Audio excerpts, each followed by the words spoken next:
What's going on, guys? This is Blake over at Fringe Sport. Today we're going to be talking a little bit about squatting, some safety tips, and kind of just some form checks. One of the first things you want to do when you're doing a squat is you want to make sure that you're stretched and warmed up appropriately. Typically what you don't want to do are static stretches where, for instance, something that you're holding. So if you're doing like a leg stretch right here, you want to do something more that's dynamic, something that's constantly changing. So for instance, you should do something like a toe touch and you're constantly walking. So you can do things like butt kicks, you can do things like high knees, you can do things like even body weight squats, something that's gonna mimic the motion that you're about to do. So in this case, a squat.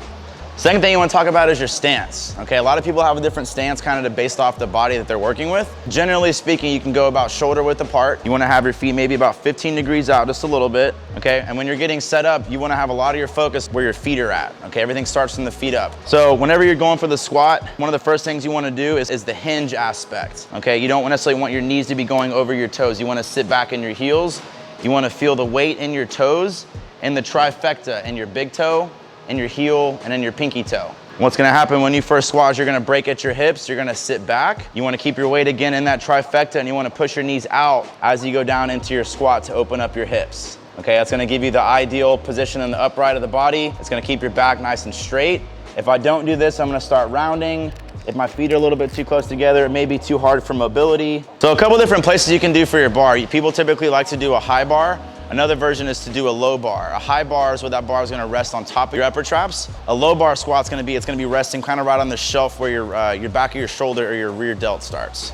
You're gonna find one of the stances or one of the bar placements is better for you. It kind of depends on how mobile you are, what feels more comfortable. So it's best to figure out what's better for you there. A couple of things you can do, even though we are just doing a barbell squat, is you can always change the variables. You don't necessarily always have to go heavier. You can focus on a little bit more of a tempo. You can focus on speed reps. You can focus on pause reps. There's a lot of different things instead of just going heavy. And another thing too is for safety purposes, you don't ever want to go past your range of motion. Go where your body comfortably allows you to go in terms of depth.